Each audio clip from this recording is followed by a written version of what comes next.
নমস্কার বন্ধুরা, আমার রান্নাঘরে তোমার সবাইকে স্বাগত। তো আজ করবো আমি সজনে পাতার বড়া। তো এখানে সজনে পাতা নিতে এসেছি আমি।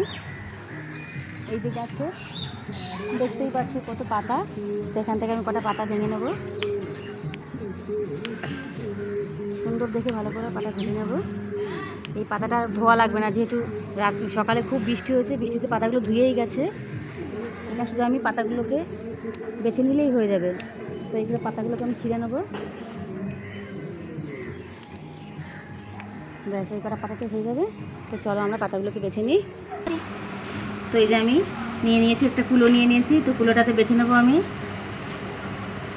এই সুন্দরভাবে এরকম করে একটা একটা করে বেছে নেবো। এই যে এইভাবে সব কটা আমি বাছবো। দেখতেই পাচ্ছ কত সুন্দর। তো দেখতেই পাচ্ছ কত সুন্দর আমি এগুলোকে আমি ছাড়িয়ে নিয়েছি, দেখতেই পাচ্ছ। তো এগুলোকে আমি এবার একটু কেটে নেবো, কেন এত গোটা গোটা পাতা ভালো লাগবে না দেখতে। এগুলো একসঙ্গে ধরে কাটা যায় না, একটু ছুরি দিয়ে কেটে নেবো।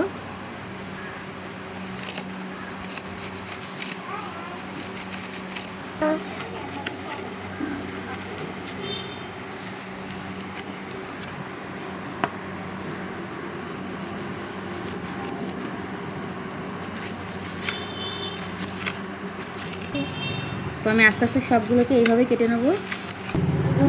তো দেখতেই পাচ্ছ পাতাগুলোকে আমি সব কটা এইভাবে কেটে নিয়েছি সুন্দর করে। তো এবার এর জন্য আমি একটা বেটার বানিয়ে নেবো। এখানে আমি অনেকক্ষণ ধরে আতপ চালটা ভিজিয়ে রেখেছিলাম, প্রায় 1.5 ঘন্টার মতো। তো এবার আতপ চালটাকে আমি রসুন আর লঙ্কা দিয়ে পেস্ট করে নেবো একসঙ্গে। তো এই লঙ্কা আর রসুনটাকে আমি আতপ চালের সঙ্গে পেস্ট করে নেবো। তো এর মধ্যে দিয়ে দেবো কটা পেঁয়াজ কুচি। তো দিয়ে দেবো এর মধ্যে স্বাদ মতো লবণ। তো দিয়ে দেবো একটু হলুদ। তো দিয়ে দেবো এর মধ্যে আমি আতপ চালের বেটারটা, যে আগে থেকে আমি লঙ্কা আর রসুন দিয়ে রেডি করে রেখেছিলাম, সেটা আমি দিয়ে দেবো এর মধ্যে। তো আমি এটাকে সুন্দর করে মেখে নেবো এবার। তো দেখতেই পাচ্ছ সুন্দর মাখা হয়ে গেছে। এবার আমি এটাকে ভেজে নেবো। তো এদিকে কড়াতে তেলটা গরম হয়ে গেছে, আর এটাকে আমি এই যে সুন্দর এইভাবে আস্তে আস্তে এরকম করে ভেজে নেবো। এই যে এরকম করে গোল গোল চারটা করে নেবো। এই যে একে ছেড়ে দেবো এরকম করে। দেখতেই পাচ্ছ কত সুন্দর, একদম পুরো গোল গোল করে একটু চ্যাপটা করে নেবে হালকা করে। এই যে এইভাবেই দিতে হবে সবকটা, একে একে সবকটা এইভাবে আমি ছেড়ে দেবো। এবার আমি এটাকে উল্টে নেবো। মিক্সপিটটা হয়ে গেছে। আতপ চাল তোমরা কিন্তু সবাই অবশ্যই আতপ চাল দেবে, কেন আতপ চাল দিলে পারে বড়াগুলো সুন্দর মচমচে হয়, খেতেও খুব টেস্টি হয়। তো আমি এখানে আতপ চালে দিয়ে নিয়েছি। যাদের আতপ চাল বাড়িতে নেই তারা আতপ চালের গুঁড়ো কিনে আনবে বাজার থেকে, দোকানে পাওয়া যায়। অবশ্যই তোমরা আতপ চাল দেবে। তো দেখতেই পাচ্ছ তোমরা কত সুন্দর ভাজা হয়ে গেছে। এবার আমি নামিয়ে নেব।